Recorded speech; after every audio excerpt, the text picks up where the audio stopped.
हरिश्चंद्र एक ईमानदार और नेक राजा था जो त्रेतायुग में रहता था। उनकी प्रजा ने समृद्धि और शांति का आनंद लिया।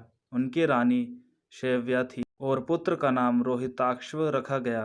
एक दिन एक शिकार अभियान के दौरान उन्होंने एक महिला के रोने की आवाज़ सुनी जो मदद मांग रही थी, लेकिन यह विघ्नराज द्वारा बनाया गया एक भ्रम था। विघ्नराज ऋषि विश्वामित्र की तपस्या में विघ्न डालने का प्रयास कर रहे थे।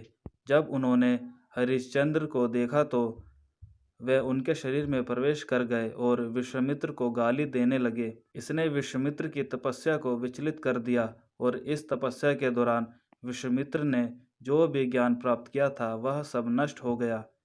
जब हरिश्चंद्र को होश आया तो उन्होंने महसूस किया कि विश्वामित्र उनसे बेहद नाराज हैं।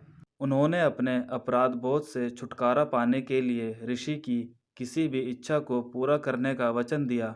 विश्वामित्र ने राजा हरिश्चंद्र को स्वयं को और अपनी पत्नी और बच्चे को छोड़कर राजा के पास मौजूद हर चीज की दक्षिणा मांगी, जिसे हरिश्चंद्र ने मान लिया।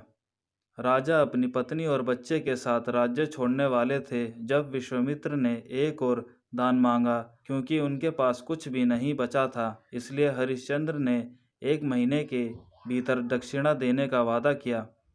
समय बीतता गया और विश्वामित्र दक्षिणा के लिए वापस आ गए। पत्नी ने सुझाव दिया कि अपने बचे हुए सभी आभूषणों को बेच दें, लेकिन विश्वामित्र खुश नहीं थे।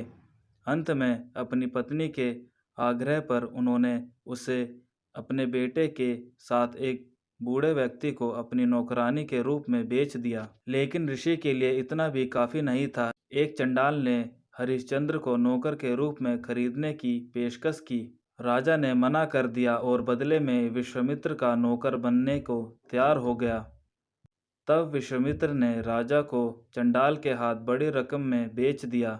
एक दिन काम के दौरान एक महिला रोते हुए उनके पास अपने बेटे के शव का दाह संस्कार करने आई, जो सांप के काटने से मर गया था। जल्द ही राजा को एहसास हुआ कि वह उसकी अपनी पत्नी और पुत्र थे। हरिश्चंद्र ने अपने दुख में असहाय महसूस करते हुए अपने जीवन को समाप्त करने का विचार किया, लेकिन उन्हें इस बात का एहसास हुआ कि उनके कार्यों से उनके अगले जीवन में और परिणाम निकलेंगे।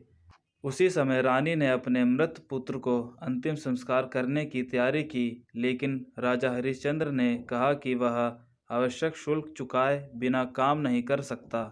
फिर धर्म के देवता के नेतृत्व में और विश्वामित्र के साथ देवताओं का एक समूह उनके सामने प्रकट हुआ। उन्होंने हरिश्चंद्र के उत्तम गुणों की प्रशंसा की और उन्हें स्वर्ग में आमंत्रित किया। स्वर्ग में आमंत्रित किए जाने के बावजूद राजा हरिश्चंद्र ने इस प्रस्ताव को तब तक के लिए अस्वीकार कर दिया जब तक कि उनके राज्य से उनके प्रस्थान का शोक मनाने वाले लोग उनके साथ शामिल नहीं हो सकते। उनका मानना था कि वे उनकी योग्यता के हिस्से के हकदार थे और अगर वे उनके साथ आए तो ही वे स्वर्ग जा सकते थे। राजा हरिश्चंद्र ने देवताओं के राजा इंद्र से अपने लोगों को स्वर्ग में प्रवेश करने की अनुमति देने की अपील की, भले ही वह केवल एक दिन के लिए ही क्यों न हो, और इंद्र सहमत हो गए।